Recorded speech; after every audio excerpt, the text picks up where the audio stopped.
Okay. I'm just 3 minutes late. I'm so sorry. Okay. And I'm disheveled. I was looking everywhere for my Betty Crocker cookbook. I found one, but I didn't find my other one. But I did find Better Homes and Gardens. I don't know if anybody has this one, but I believe it was Jen yesterday who asked about talking about today substitutions for like recipes. And girls, I thought for sure if I was any of the recipe books that I was going to grab, I would think would have a section for equivalents or substitutions.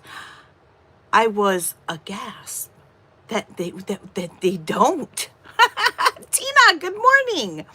So I was on the hunt this morning through all of my cookbooks of a really good substitution list. Now, I found them online. You can get them online. Good morning, Susie. Oh, it's so good to see you, girl. Susie, I love when you jump on. I hope I can, like, wrap my arms around your neck come August, if you can make it to Flint for that preparedness. I guess it's not really a conference, but they are having classes there. So it's an expo. An expo sounds so fancy. Hi, Kathleen. Good morning. Okay, so yesterday, when I asked if there was any topics you guys wanted to talk about, Jennifer chimed in and said, can we talk about ingredient substitutions? Because sometimes you don't always have what, if you're doing a recipe, especially if you're doing it on the fly, like I often do, sometimes you don't always have the ingredients on you. Good afternoon. Oh, is it raining in Florida, Jeep girl? It's beautiful and sunny here. We're supposed to be 91 today. So my goal is I've got to so I'm not going to be super long today. Maybe an hour. I've got to take Mason in to the barber for a haircut. And then I've got to stop at the store and then come home and hopefully float in the pool for a little bit before I got to cook dinner. Okay, so today's on Table Talk Tuesday. We're going to talk a little bit about, a tropical wave. I heard that you guys might be getting a tropical storm down there. So we're going to pray for you. We're going to pray for Florida, pray for the South. You guys have gotten a lot of rain this year. So, okay. Equivalents, substitutions, I should say, substitutions. Now, I will say I don't have to substitute a whole lot because I have this, which to me is one of my favorite books that I own. The Prepper's Pantry. I know we talk about it a lot. You would think I wrote it myself. I did not. If I did write a Prepper's Pantry book, though, if I did write a book about building a pantry, it would look just like this, because I honestly think that this book is absolute perfection. It is easy on the eyes. The font is beautiful, easy to read. She doesn't mince words. She's very straightforward. It's very easy to comprehend. So if you are new to pantry building, you've never built a pantry before, you know, you are used to living. My mom used to grocery shop every day. Every day she would drop us off at school, and then she would shop. She would go to Shoppers Market, the little grocery store in town, and she would buy all the groceries there for the day, whatever it is that we needed, whatever it was that she was buying me for dinner, or if she was going to cook something. My mom didn't cook a whole lot, but sometimes she would make like a beef stew, or she would make a pot of chili or something like that. So whatever it was, my mom always shopped the meats. My mom was a butcher. My dad's a butcher too. They own their own butcher shop for many years. So my mom always went to the meat counter to see what the special was. And my mom would shop every day. We didn't have a big pantry. We had our pantry, legit, you guys, was in our linen closet where we kept the towels. So there would be blankets at the top. Then the second shelf it was a big linen closet. It was a double door, and then it had drawers. We lived in like what do they call it, like Section 8 housing in Detroit, 6 Mile and Griner. So you'd open up this pantry, and then the second shelf, my mom had all the towels and washcloths, and then the third shelf, she had our food. And so there would sit my canned Popeye spinach and green beans and corn and Chef Boyardee and rice-a-roni and hamburger helper and things like that. So, yeah, great way to start a Tuesday, Heather. Oh, gosh, I love you. Okay, hold on, because I forgot to do the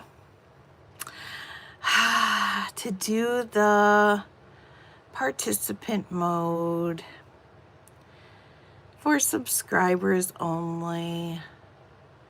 Although, I hope the trolls stick around and learn a thing or two.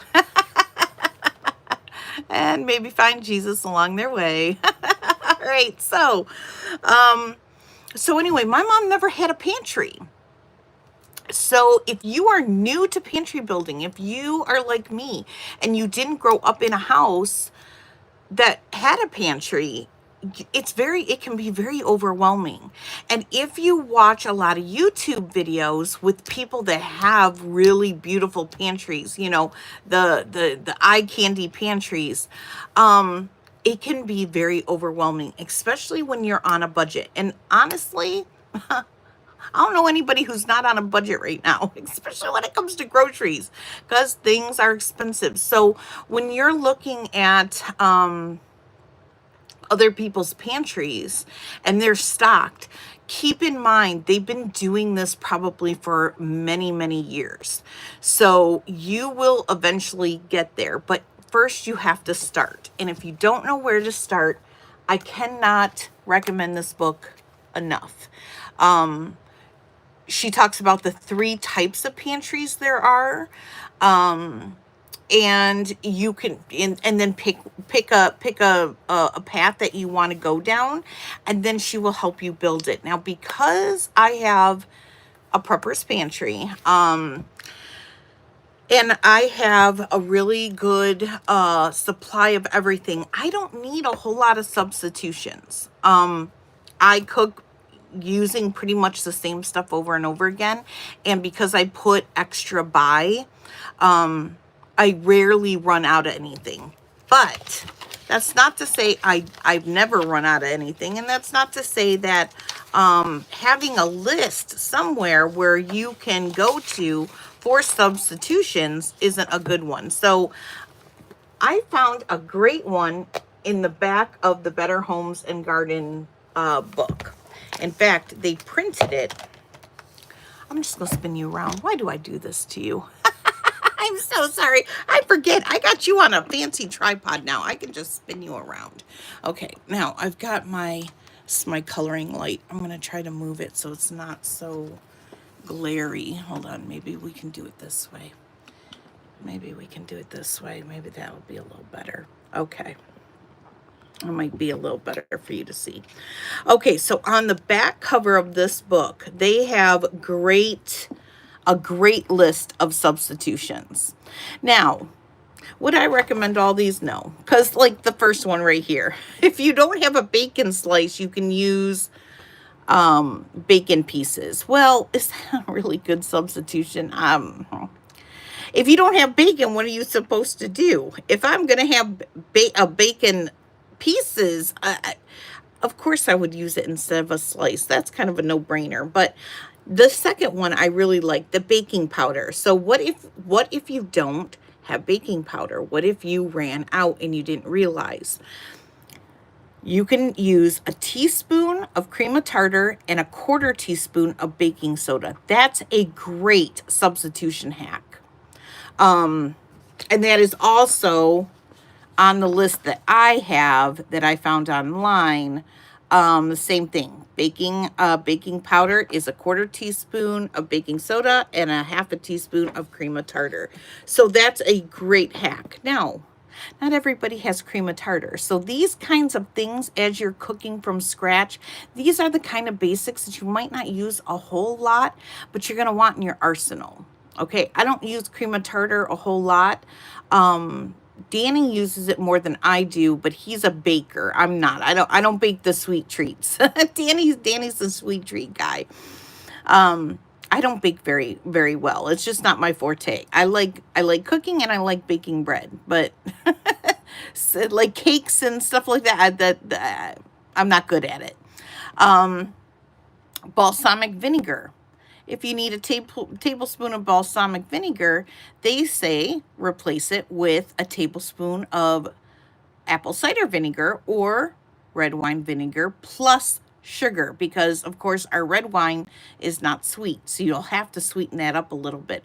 But that's a great substitution. Breadcrumbs. We can use soft breadcrumbs or crackers. A lot of people use crackers in their meatloaf when they don't have breadcrumbs, so that's great. And the old cornflake trick. My mom used that trick several times because we always had cornflakes in the house. So that's a great trick. The beef broth or the chicken broth, using a bouillon cube. I'm not a big fan of the bouillon cubes, but it's always good. You can buy them really inexpensive at Aldi. Tuck them in the back of your pantry, just in case something like this. Now, most of us can our own beef and chicken stock. If you're like me, you can onion stock. So I usually always have stock on hand. But if you don't, or if you're not a canner yet, I say yet, because if you stick around us long enough, you're going to be a canning queen or king sooner or later. But if you just tuck a few, just one of each, one chicken, one beef bouillon, I think they're like around $1. They might even be less than that at least they used to be at Aldi, and tuck it in the back. The bouillons last forever. The little hard cubes, they last forever. A cup of butter. You can use shortening, which of course, I don't think does anybody use the Crisco anymore? I always keep lard on hand. Tallow, you can use tallow. I would probably go more that direction, but you know what? You do you. And my mom was a big fan of Crisco, and I'm still alive, so that's probably why I'm still ticking. I've got a lot of preservatives in me. So you can choose which way you want to go. I always keep lard on hand, and lard keeps forever in the pantry. Once I open it, I always put it in my fridge, but if it remains unopened, I just keep it in the pantry. Buttermilk is a good one. Many people don't know that you can turn milk into buttermilk by adding lemon juice or a little vinegar to it, and then just letting it sit. That trick I have used many times because I don't use a whole lot of buttermilk. Now I keep powdered buttermilk on hand. So I can always make it. But if you don't, the vinegar trick is good. Hello, Jennifer. Jen, I think it was you that asked about the substitution, the emergency substitutions. So when I got off a line yesterday, man, I started Googling, and I got a nice cheat list here, which is pretty much everything on here. But we found this substitution list in the back of the Better Homes and Garden cookbook. So screenshot this if you need to shoot it and print it out. I was surprised by how many of my cookbooks did not have a substitution list. That would be something that I would definitely do if I was writing a cookbook, especially these big companies. I don't know why they don't, but anyway, here we are. Jen, we're talking about substitutions. You laid on my heart yesterday. Okay, let's see. What else here? Chocolate, semi-sweet chocolate. You can use different chocolate pieces. You can add, if you use unsweetened, you can add sugar to it. So those are some options. Cornstarch, 2 tablespoons of all-purpose flour. I like that. I would, yeah, for me, I would have to make sure I cook the flour because I don't like that raw flour taste. But I guess if you're in a pinch, that would work. Corn syrup, I thought that was a good substitution. The 1 cup of sugar plus a 1/4 cup of water. It's almost like a simple syrup. I have that cookbook. I asked, do this video for the women starting to learn to cook from scratch. Yes, yes. And you know what? If you're learning how to cook from scratch, this is a great book to start with. The Better Homes and Gardens or Betty Crocker. But I was surprised Betty Crocker did not, although I have an old Betty Crocker. This is my Betty Crocker cookbook. It's old. I was surprised they didn't have a substitution list. The newer versions might though. So just an excuse to go to B. Dalton, or not B. Dalton, Barnes and Noble. I just aged myself. I think B. Dalton went out of business, didn't they? Oh, I missed the bookstores. But you could go to Barnes and Noble and, you know, thumb through some cookbooks and find one that has an emergency substitution list on it, because it really can be handy. I need this. Can you take a picture and post it? Absolutely. I can do that, Laura, for you. Absolutely. I'll post it over on Instagram, which will automatically post it on Facebook, and then I will post it under the posts here on my YouTube channel. So I'll post it in 3 places for you so it's easy to find. Okay, let's see, what else do we have on here? I don't have my glasses and you're kind of far from me. Let's see, we've got oh, an egg, a substitute for egg. I think on this one right here. So I found here, for baking purposes, say you're making something and you need an egg, you're making a loaf of bread, you're making zucchini bread, you're making whatever you're making, you can use a tablespoon of ground flaxseed plus 3 tablespoons of water, and then you let it sit and thicken, and it is a substitute for egg in baking. I did not know that, which I thought was pretty cool. Or you can use a 1/4 cup of apple. So I will take a picture of this list too that I found online, and as well as this one, and then that way you guys can print them up. Do what I do, and this is what I do. Hold on, I'm gonna skid you back there. I laminate. Of course, I homeschool, so I have a laminator and all that stuff. I laminate things. So this is like my list for fridge, freezer, and pantries. I always forget, and you know, it could be part of my brain injuries, but I can never remember how long something is good for.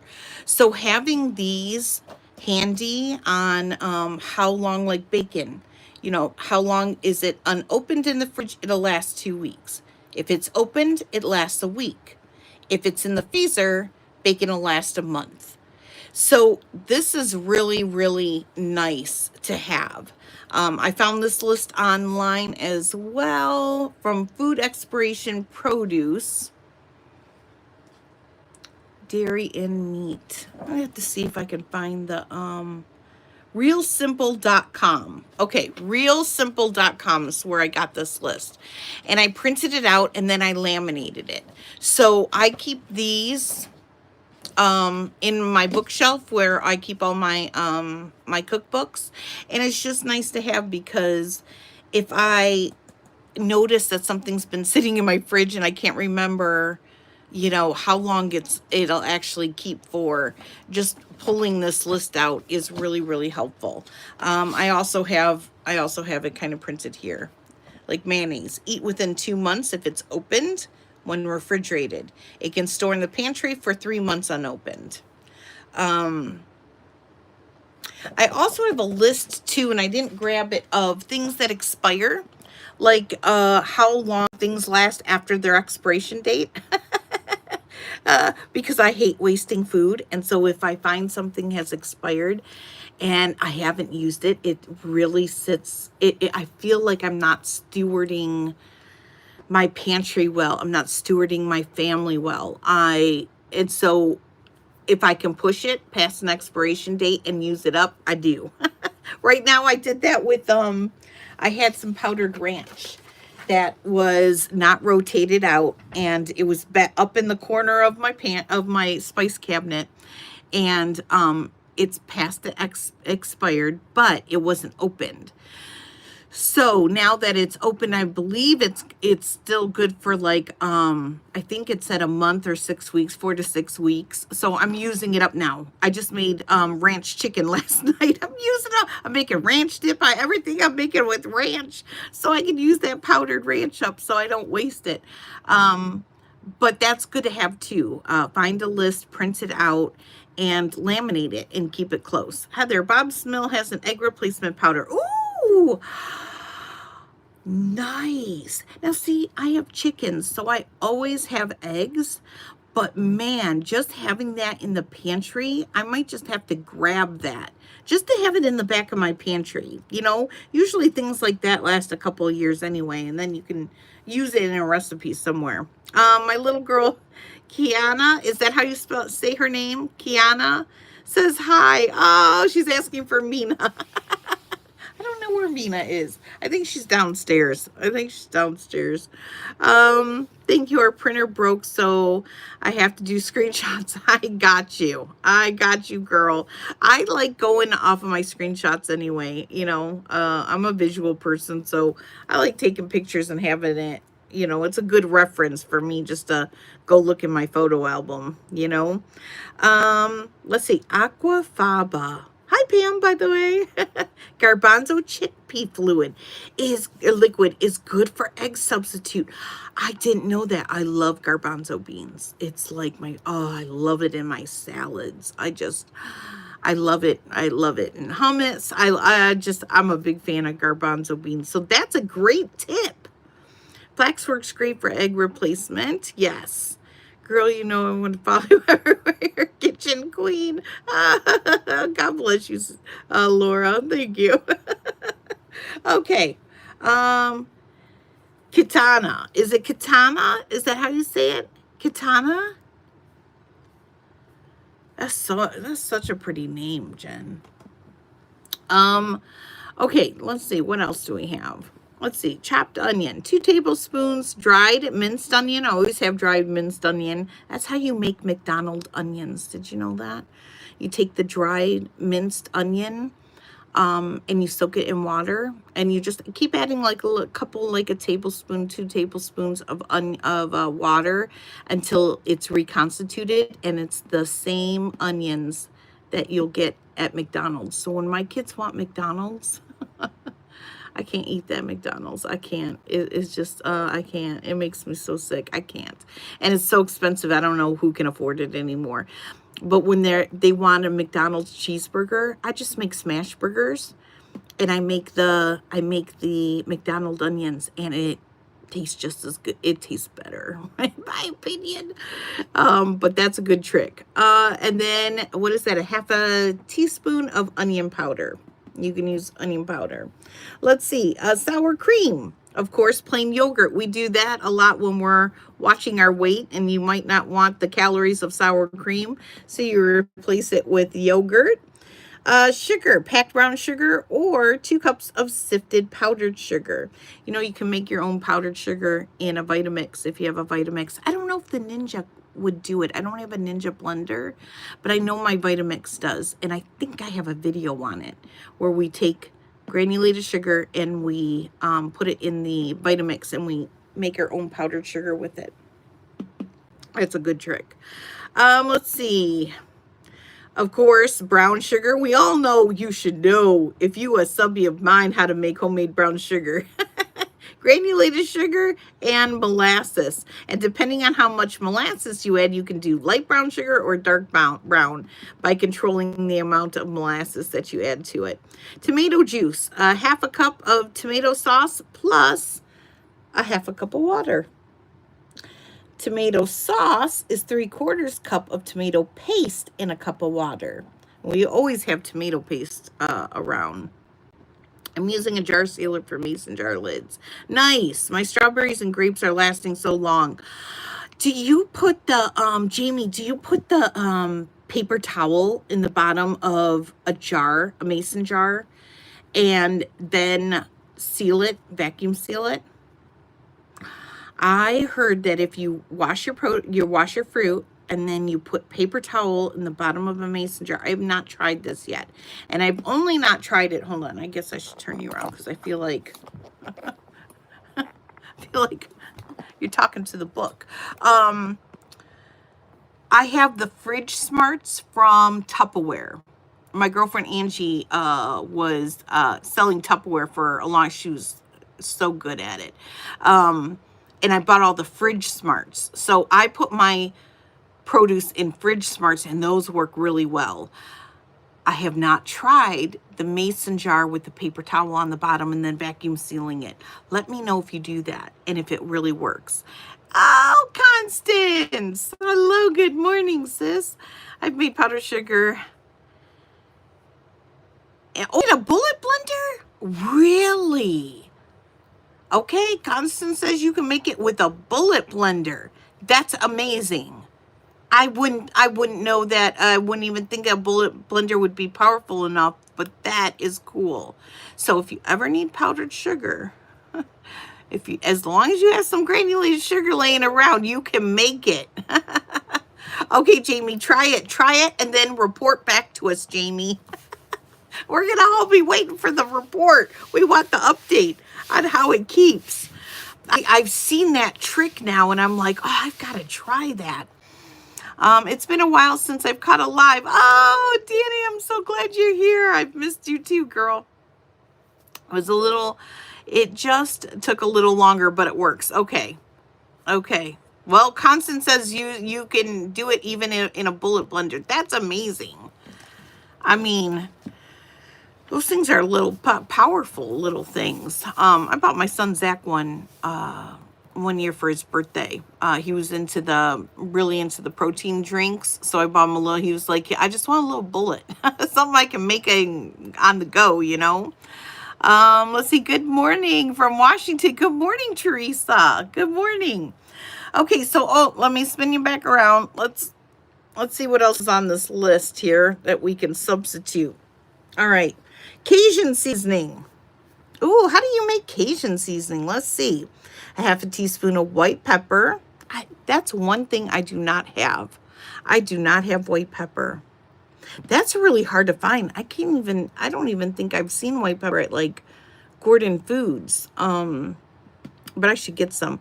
Half a teaspoon of garlic powder, half a teaspoon onion powder, half a teaspoon of ground red pepper, a half a teaspoon of paprika, and a half a teaspoon of black pepper. And then you can have your own Cajun seasoning. That's pretty cool. I bought some organic brown sugar, and there were giant chunks of hardened molasses in there. I was irritated. Can make my own better than that. Yes, you can. We've been forced to move, so I'm going to have to start all over with my stockpile and everything. Oh, Laura, I'm so sorry. But you know what? I don't ever think of, I really try not to ever think of anything as like bad. So, Laura, this is a great opportunity to start fresh, clean, new, and you can now build it according to what you've learned over the past few years, what works for you and what doesn't work for you. Because there are things, even still, now my pantry I've gotten pretty good at, but it's taken me years to get here. and eliminate the things just didn't work well. And as you grow, as your family changes, as my kids get older, things that used to work for me don't work for me anymore. We're not buying all those, the juices and the, the little kid snacks and things like that that we used to. We don't do that anymore. So the pantry is going to change year by year, and I look at it as a great opportunity to start fresh. It's almost like, like painting, it's a brand new, crisp, I mean, even like a new place to live, new beginnings, new roots, a new pantry. It can be very exciting if we pivot our heart posture and our mindset. That is very, I never thought of it that way. I remember when you got your first canner. Exactly. Let's see. Katana says she will like to meet you in person. She always watches your videos with me. Oh, well, tell her I would love to meet her in person too, one day. One day. Yeah, Lord, don't think of it as a negative thing. This is a great, fresh start. New beginnings, new roots. Doing things a little different that work a little better for you. These are great opportunities for a restart, a reboot, a fresh beginning. And so think of it as a blessing. I have been working really hard at just changing my mindset on things like that, and realizing that there's nothing that I have endured, that I haven't lived through, that I haven't learned, that I have learned from, that I haven't grown from, that I haven't strengthened from. And so every opportunity that can grow me, strengthen me, build up my endurance is a blessing. It's not a curse, right? So new beginnings, new house, new pantry, is exciting. Right? See, Constance agrees. Let's see what else. Poultry. Oh, let's look at poultry seasoning. 3/4 teaspoons of dried sage, crushed, plus a 1/4 teaspoon of dried thyme and marjoram. I cannot wait until I can start drying my herbs. My herbs are growing out there in those towers. They're so happy, but I cannot wait to start hair cutting them and putting them in the dehydrator. And I love making my own like herb blends, and then it gets me all through fall, all through the holiday. Usually come winter, I have to start buying them from the store, because I've never been able to stockpile enough. I'm a seasoning queen though. I love a lot of seasonings. I like a lot of flavor. So I go through my seasonings pretty quick, but man, I can't wait. I can't wait to get my dehydrator going. Everything is growing outside and I'm getting so excited, but I'm like, oh, I just can't wait. I can't wait to start canning it and dehydrating it and getting everything in jars. And oh, it's going to be so exciting. Oh, praise the Lord. Let's see, our diet has changed, so I've been adjusting my pantry to our new needs. Like Heather says, it will change as time passes. Exactly.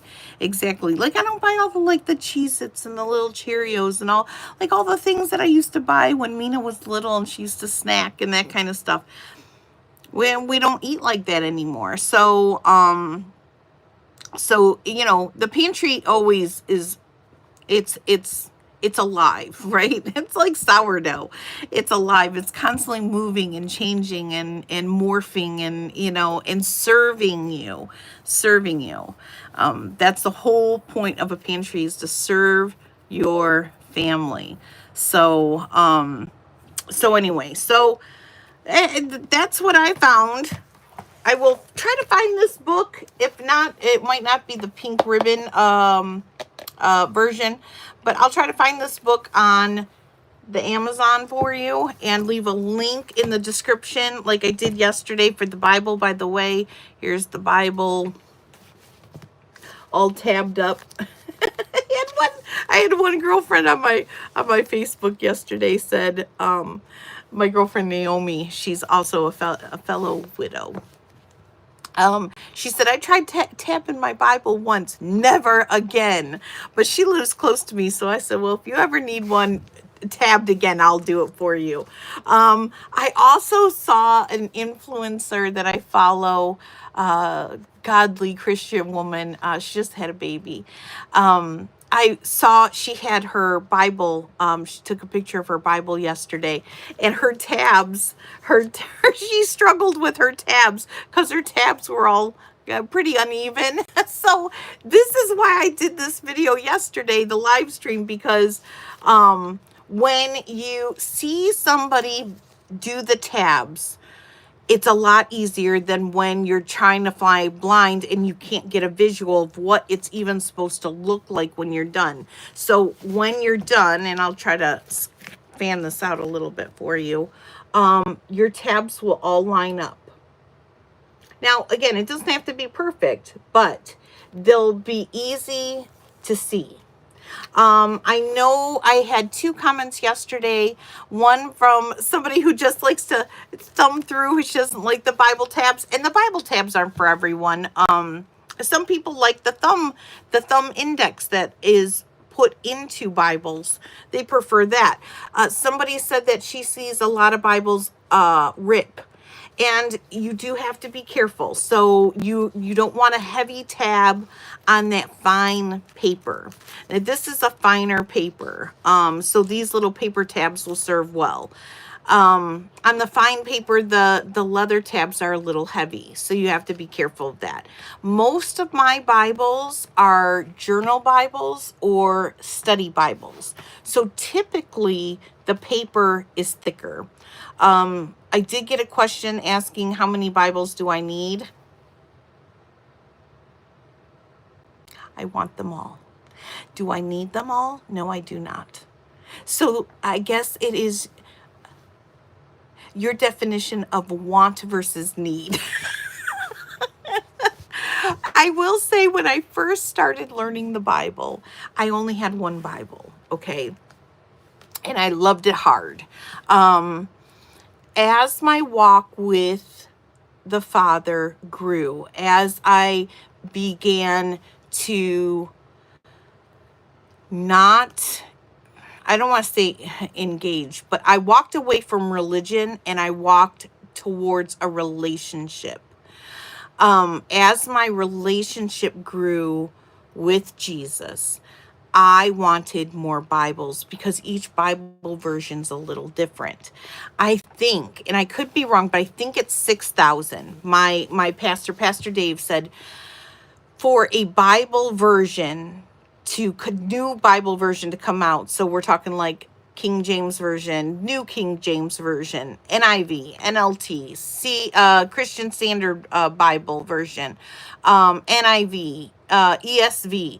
For a version to come out, it has to be 6,000 words or more changed in the Bible. This is why every version's a little different. So while you're growing and you're learning, it's nice to compare different versions because one version might be a little changed. One version might ping to your heart a little bit easier. It might be easier to understand what they're talking about. Plus, when you get into study Bibles, you get into maps and I call them fun facts, but facts about that time, what they endured as a people in that time frame. Things like that help you grow and study and understand.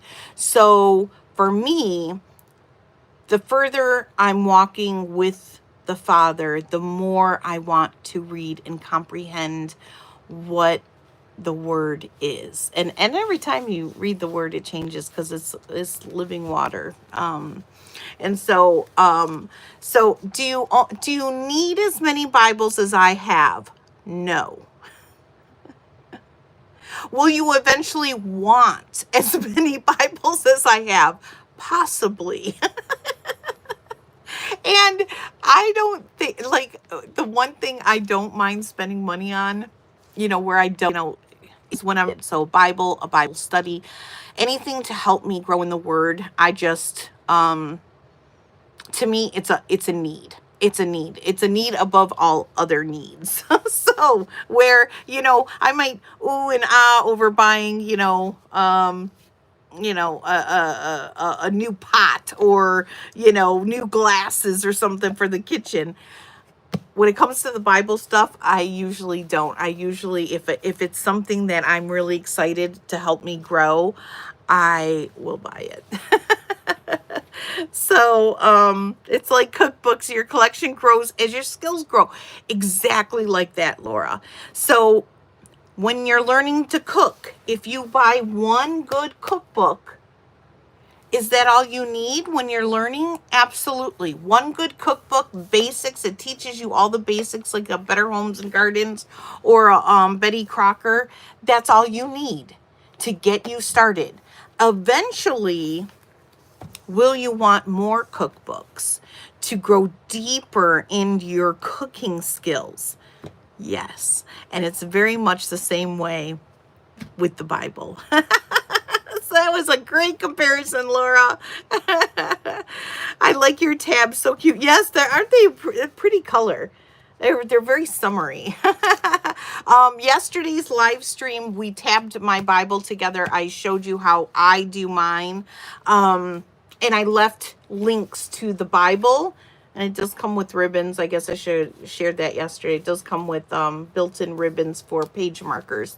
But I leave a link for my Bible as well as the Bible tabs that I bought. So it's easy for you to find. I also left links for that purple Bible, which was the Amplified, and the purple leather tabs for it, because I know somebody wanted those. So those are listed as well. I also have over on my Amazon storefront, I have a whole list of all of my Bible study supplies. So all my Bibles, my Bible cases, my Bible backpack, and my book bags, and my favorite pens, and highlighters. I have highlighters. I don't think I have any highlighters up here for, oh, I think I have one. So favorite highlighters that I use in my Bible, all of that is in that Amazon storefront for you. So let's see. Then you find Heather and you go canning, dehydrating bread pans, etc. Exactly. And here's the thing. Like we're gonna do all the canning, we're gonna do the dehydrating, because my garden is blessing me. I got my first cucumber. Last night we found the first cucumber for pickles. I'm so excited. But then we're really going to deep dive into milling our own flour, because it's something I know I did in the past. I don't have any real memories of it. So I want to learn how to do that. So it's learning all that from scratch. I have a Sue Becker's book, which is amazing. I'm learning so much from it. So we're going to be doing that, and we're going to be doing a lot of bread baking. I'm just feeling called to doing a lot of baking. And I'm actually praying over whether or not we should continue. I think Matt would love it if I continued on with the bread baking workshop.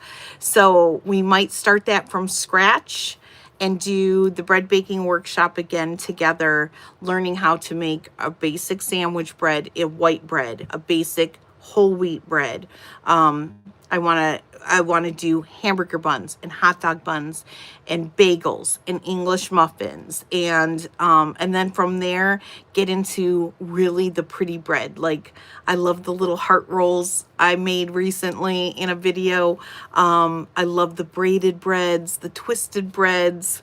Remember my chocolate orange bread, like my Nutella star bread, like get into all of those kinds of things, because that's where my real joy is. Like I really love baking bread. There's something so like so spiritual when you bake bread. I don't know. I feel my ancestors. The women who have gone before me when I'm baking bread is just, it's amazing. Oh, daughter of Mother. Thank you. Let's see. Well, have our first cucumbers in the north of UK now too. Yay, Hope! Oh, that's so exciting. Are you doing cucumbers for pickles or are you doing cucumbers for your salads? Let me know. I've been craving like a cucumber salad. My son Luke, who's engaged to Michaela, she's gonna be my first daughter-in-law. She made a cucumber salad, and we have like a family group chat that we all hang out on, and they'll post pictures of their dinners for me, and I post pictures, and I love it. And she made, they had I think they had pork chops with it, but they made she made this cucumber salad. It was like creamy, she had onions in it. Oh my goodness, it looked so good. I'm like, Michaela, you have to teach me how to make that. And now I'm like craving it because it looked so good. Link to the cookbook. Christy, I will put a link right when I'm done with this live stream. Come back, look in the description box, and I'll put it there for you. Let's see. To eat fresh, yum. Yay, bonus daughter. I know, bonus daughter. And Mina loves her. Like her and Mina. She's a hair stylist by like trade. She went to cosmetology school. So like Mina likes it when she does her hair and braids her hair and all that kind of stuff. Very girly stuff. So, do you still have the thing Matt made for you for them overhead? I do not, because it had a lot of wood, and so it wasn't movable for me anymore, especially after the accident. I just can't lift anything heavy anymore. So now I found, hold on, I will show you, because I can pop you off this thing here. All right, so now I have this.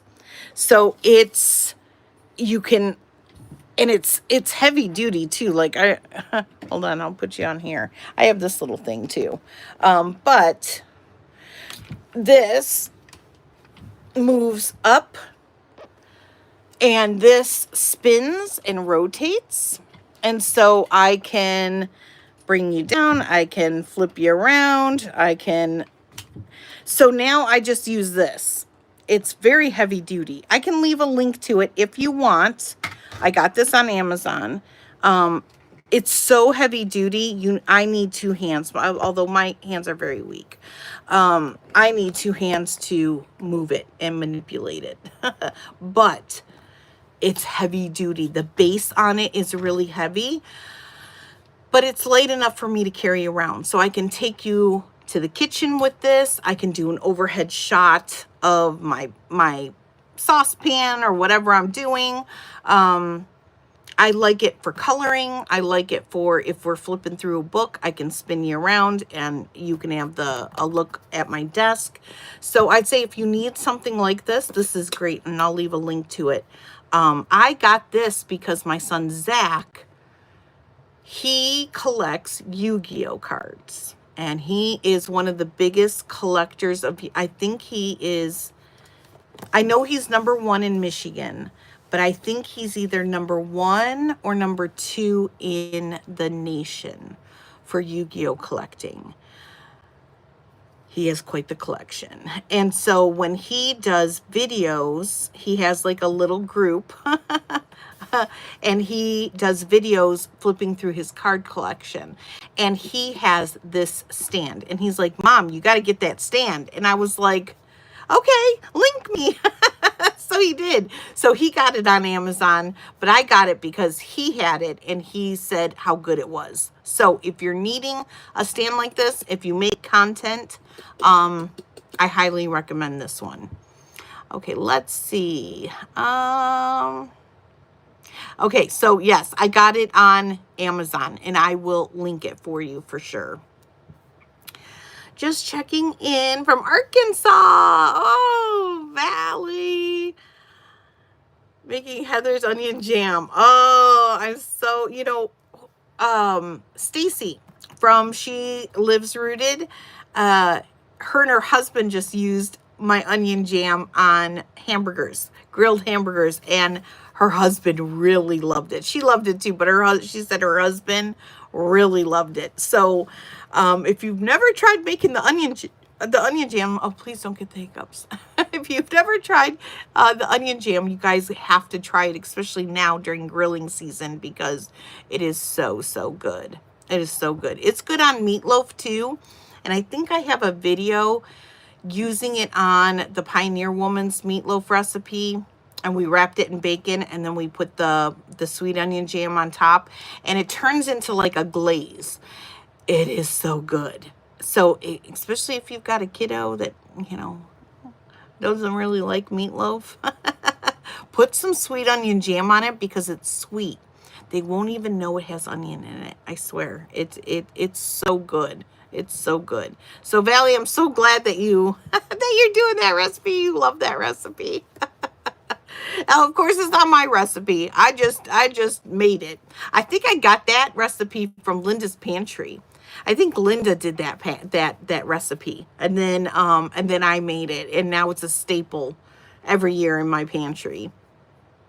Gotta love it when your kids find you gadgets, right? I know. And he I started back on my Shakeology, and I've been taking my vitamins, because I take these like DK, these D3 K2 supplements and stuff. And so when he was here, I had him go through all my, because he's like a do you call him a gym rat? He body builds and stuff, you know.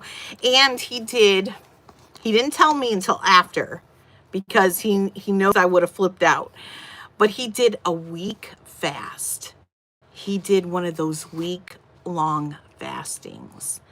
And he said it reset his entire body. And he felt like a million bucks after it. And I was like, what is wrong with you? What is something happened to you? I gave him all the mom lecture, but he's like, Mom, that's why I didn't tell you till after.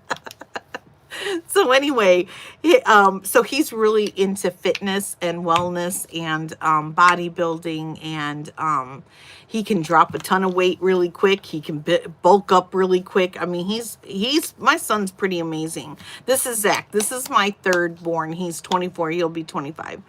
And so when he was here, I had him go through all my stuff, and I'm like, is this good? Is this good? And he gave the thumbs up to everything I'm taking.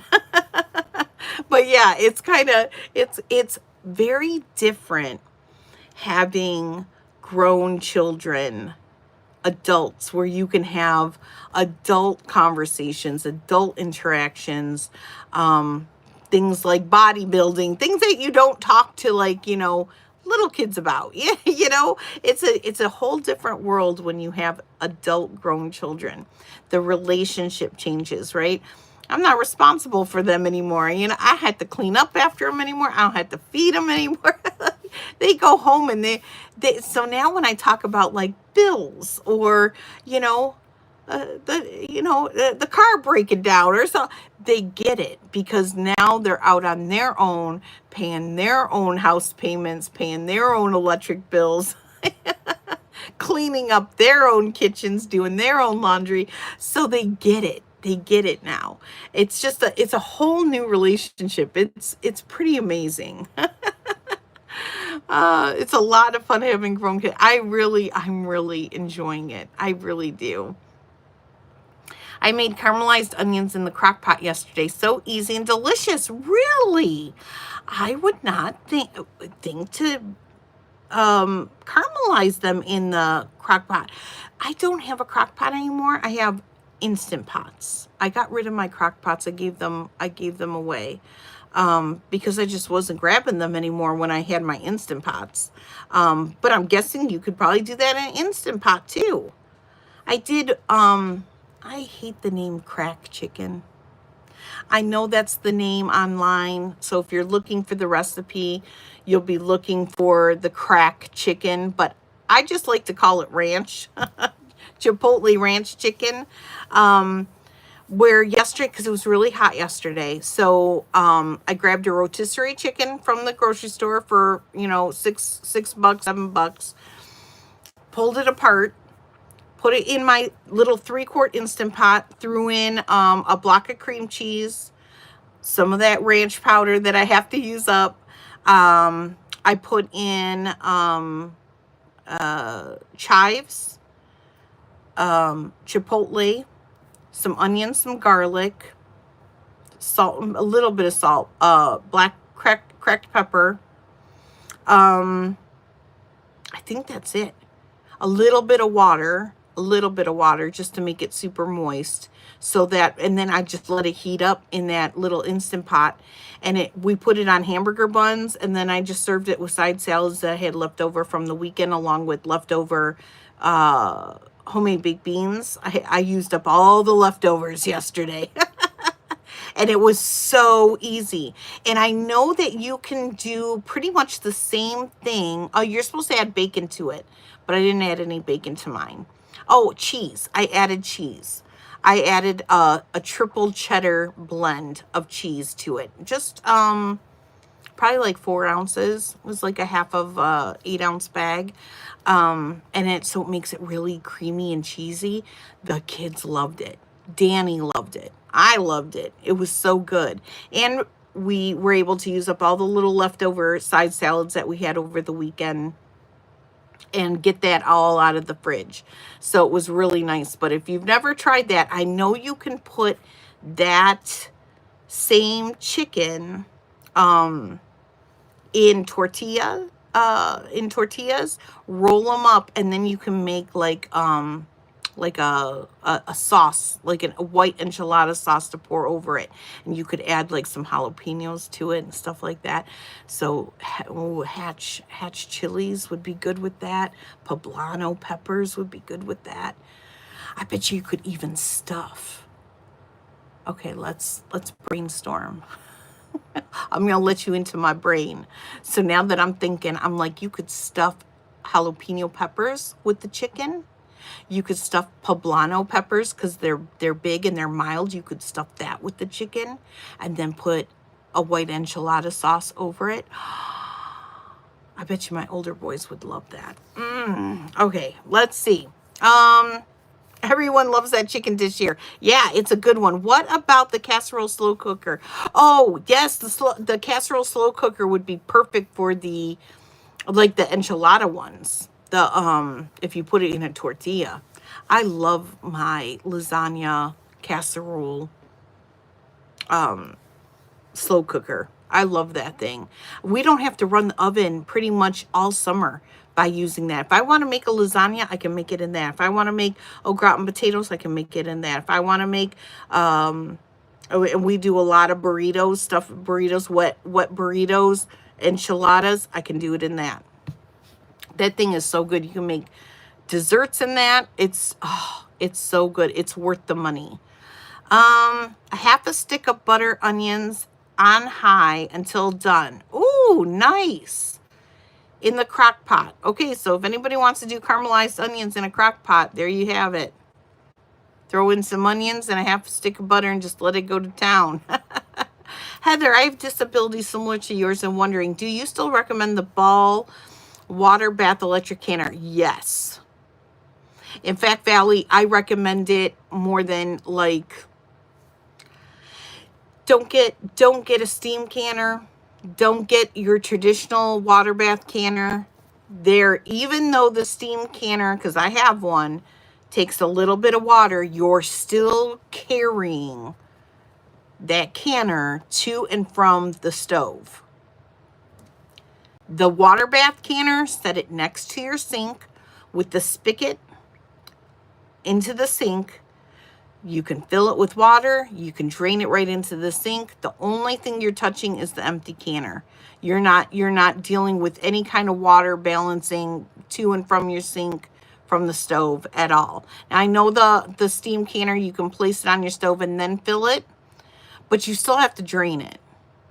You still have to walk it from the stove to your sink. With the water bath canner, you can set it right next to your sink, and I use that thing for everything, Valley. Like, not just water bath canning. I use it to make all my stocks. So all of my stocks, beef, chicken, onion, all of my stocks get made in that water bath canner. Because it's electric, you can set it on like low, medium, low. I usually do a medium low, and you can let it slow cook for 2 days. You don't have to worry about it. Versus if you put it, I don't want to, I've tried making it in a turkey roaster and it works, but there's something about a pot versus a roaster. You know what I'm saying? It's just less messy. Plus, again, once I empty it, everything is right there at the kitchen sink. So even if I have to like dump stuff, my kitchen sink and my garbage disposal is right there. So if I get any kind of peelings or anything like that, it's an easy cleanup for me. So everything for me now in my disabilities wraps around ease. Like, I just need it easier for me. So, but I also cook corn in that. So when we have company over, we're doing a lot of corn on the cob. It's a steamer. So if you like the what is it, like the crab boils? My sister, like, her and her husband love the crawfish. And they do the potatoes with the corn and the seafood and all that. You can do that in there. I use it for potatoes when I'm doing a big batch. I hate saying thing, a big batch of potato salad, and I need to boil a lot of potatoes. I'll do it in my electric water bath canner. I grab that canner out so many times. It is my workhorse. It is one of my favorite kitchen tools. It is worth every penny. I absolutely love it. Fun workout buddies as I walk. Oh, we're walking with you, Danny. Except you're getting all the benefits of it. Not we're just coming along for the ride. Anyway, all right. So that was a fun topic, and thank you, Jen, for bringing that up, because sometimes you don't have everything you need. Sometimes you run out of things and you don't realize it. So having a substitution list, just of some basic things, is really helpful. So I'm going to take a picture of this. I will also take a picture of the, I have a list too. I don't know what I did with it now. My own list. Oh, it's back here. My own list. I'll take a picture of this as well. I will post it here on YouTube over under my postings on my main page. I'll also post it on Instagram as well as Facebook. Not in the stories, because I know you can't really screenshot on the stories, not as easily. I'll post it as a posting so that you can take a screenshot of it, so you can have it in your phone. You can print it out. I will leave a link. So after this video goes up, I will leave a link for this book, because you can get the substitutions in it, the Better Homes and Gardens. And I'll also leave a link to Prepper's Pantry, because I think everyone who's building a pantry should have this. Even if you have a good rotating stocked pantry, there are still things in here that will help you.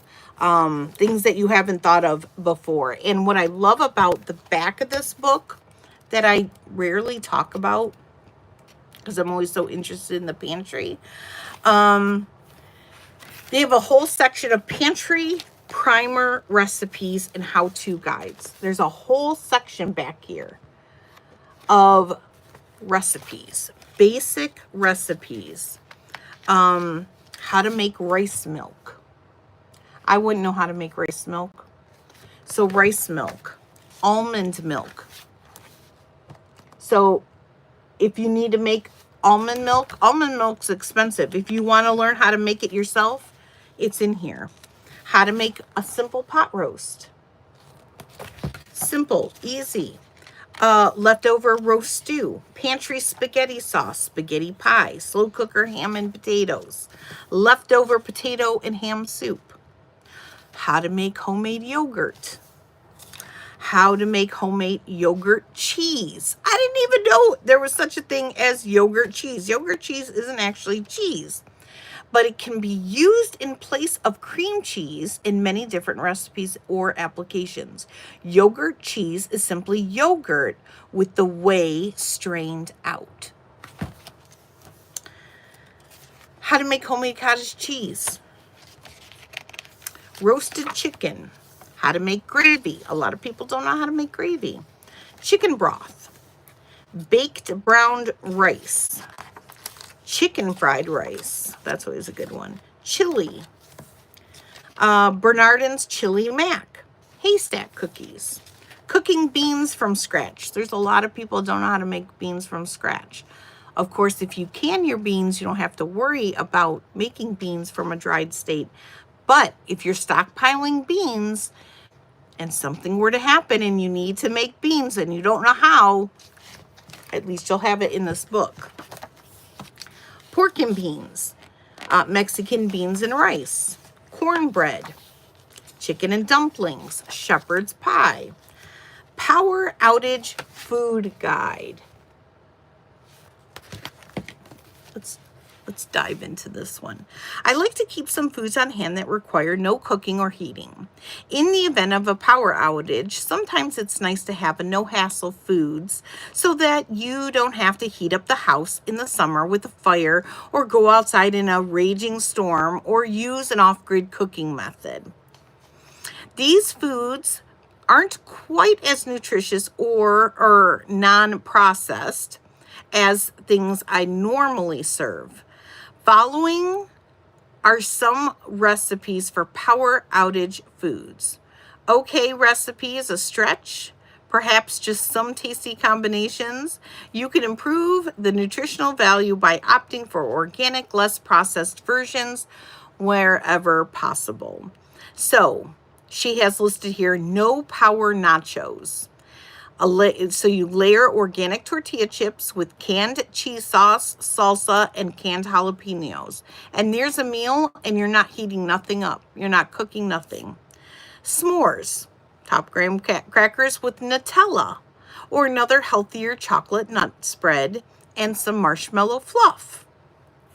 Wraps, fill soft tortillas with canned meat, a touch of mustard or mayo, and veggies from the fridge. No cook soft tacos. Fill soft tortillas with canned meat. We use our home canned chicken or taco meat for this. Salsa and canned cheese sauce. Main dish tuna salad. Combine a can of tuna with a can of white beans, chopped onions, chopped peppers, chopped black olives, or veggies are optional. Top with Italian dressing with Dijon mustard to taste. Pudding cones, drained canned fruit of choice and stir into vanilla pudding. Serve in an ice cream cone for a kid-friendly treat. We do this with yogurt also. And then she has a Mexican bean salad.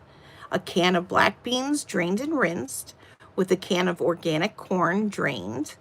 And then for the dressing, it's a half a jar of salsa, a half a teaspoon of chili powder, onion powder, and garlic powder, 3 tablespoons of lemon juice, toss well, serve as a salad in a soft tortilla or mixed with a pouch of pre-cooked rice. I would have never thought of those things. So I just love this book. I love this book. I would love to meet her. Daisy Luther. Daisy Luther, I'm a fan of yours. I think you should write more books. I got to go see if she has any more books. I'm going to buy them all. Sue Brecker's book on freshly ground grain recipes is great. Yes, it is. I'm going to spin you around. Don't judge my messy desk. All right. Right in. I think I have Sue's book in here. Do I not? I not? Right here, right here, right here. So, this book. Sue Becker, and her website I think is, oh, I don't want to say the wrong website, but it's really kitschy. It's really cute. Let's see. No, she has her website listed on here. Baking with Beckers. I don't know. It's something cute. This book right here is absolute gold. If you are new to bread baking, hold on, I'm gonna spin you back. Bread baking, milling, wanting to know the valuable nutrition of bread, how far away from the dense nutrition bread has. There's a reason why Jesus is the bread of life, because bread in its intended form is so incredibly nutrient dense. What does it give us? It gives us almost all of the nutrients that we need in a day. But we have stripped it, we have robbed it, we have turned it into a sugary, like into just garbage food. Like, and so this is really, and the more that I learn, the more I realize that, that we can heal our bodies. We can, a lot of the people that have problems with gluten, it's not gluten. Sue goes into, gluten is a form, it's a stretch, it's not an ingredient, and it's not the gluten that a lot of people are reacting to. It is all the pesticides and the fact that we strip everything out of bread. All right, I'm going to say something controversial. Ready? I don't have any tinfoil, so I can't put my tinfoil hat on, but pretend I have my tinfoil hat on right now. I wonder, okay, just sit with me on this.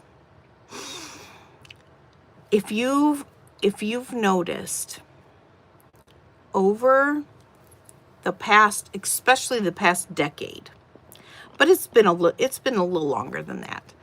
We have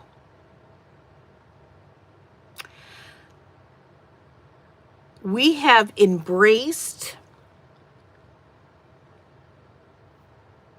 this is spiritual, we have embraced things that aren't real anymore, right? We have embraced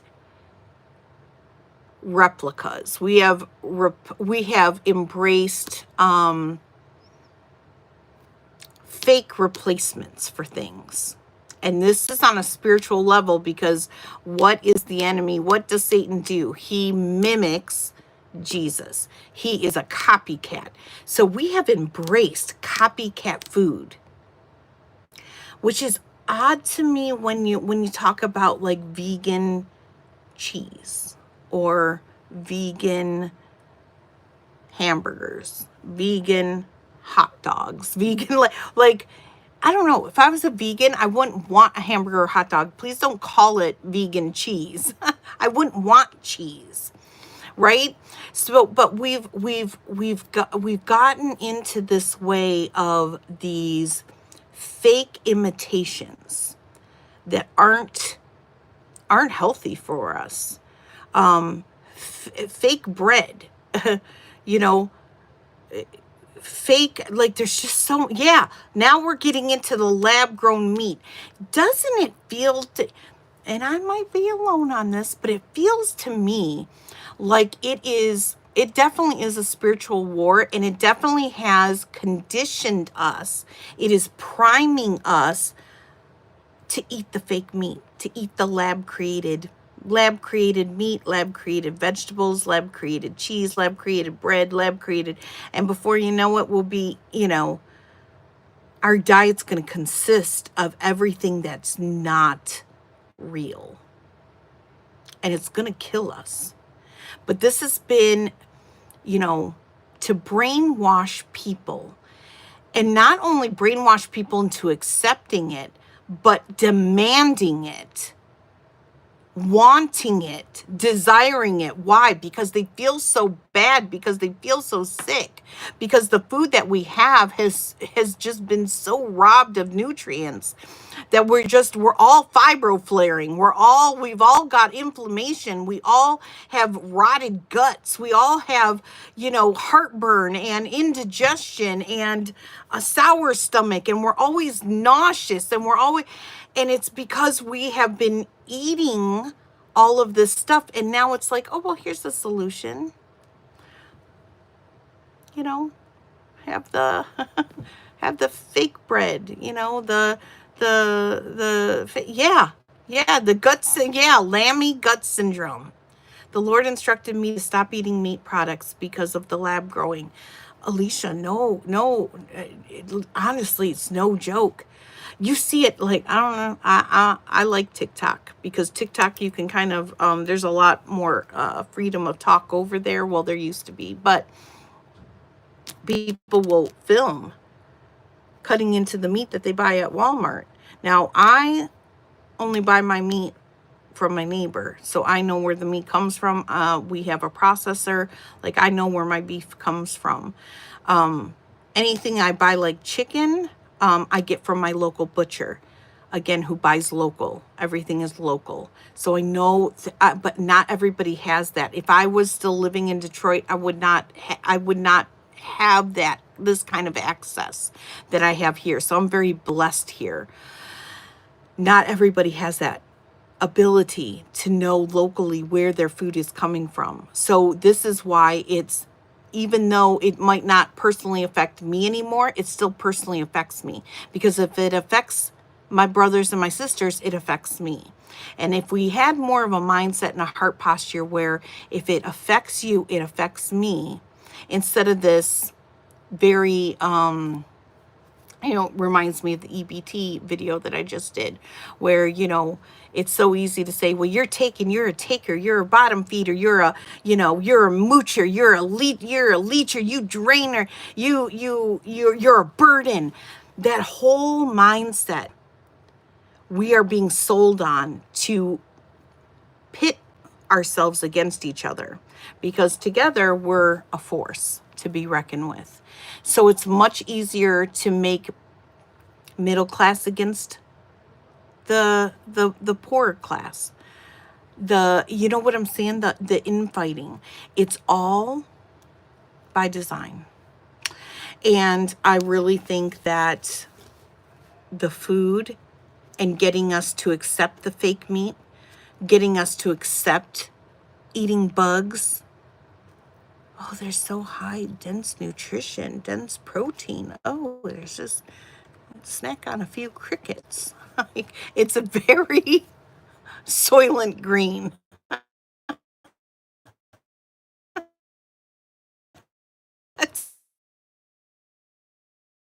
Do we not eat people because it's protein? Go down the rabbit hole of KFC and McDonald's and having a certain amount of human DNA in their meat and blah, blah, blah. I mean, do you see how fast the slippery slope goes? It can be a very slippery slope. So Sue Becker not only is teaching me, and I can only talk for myself, teaching me about how to mill and make my own flour, but she's teaching me about nutrition and about how far off we've come. And if I can learn this and pivot in the other direction, I can really change the health and the welfare of not only myself, but of my family. So this is like Proverbs, even if you don't mill your own yet, because you probably will want to after reading this, just learn about bread. Learn about, I'll tell you, I'm going to show you a picture because it was one of these pictures that, I had a girlfriend trying to explain to me like the anatomy of grain. In my head, could not picture it. But here's a simple little drawing where she breaks down what the germ is, what the endosperm is, what the bran is, what the chaff in the hull is. And it was just this little simple little picture that I was like, oh, that makes sense. And then she talks about the anatomy of the seed. Beautiful book. She thought of everything. This is one of those, these are one of those books that I don't know how to write this book, but this is spirit-led thing. She didn't leave anything out. Everything is in here. This to me, and I own a lot of bread books. This probably the best bread book if you want to learn about bread. Sue Becker, and she has a YouTube channel. So I will leave a link to this book that I bought, and I'll leave a link to her channel so you can go check her out. Study of Hot Dogs just came out showing that most hot dogs contain human DNA. Yeah, and they'll say, well, you know, John might have cut off his thumb while he was working the conveyor belt. You know, I mean,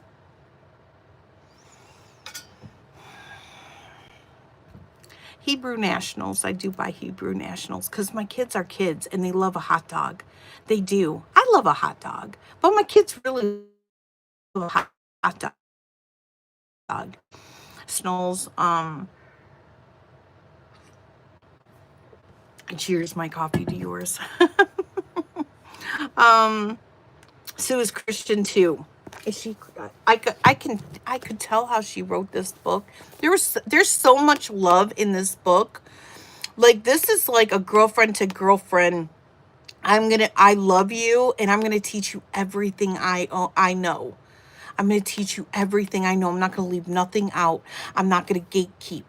There are a lot of writers that gatekeep things. There are a lot of people on YouTube that share recipes and they leave ingredients out so that the recipe doesn't work for you.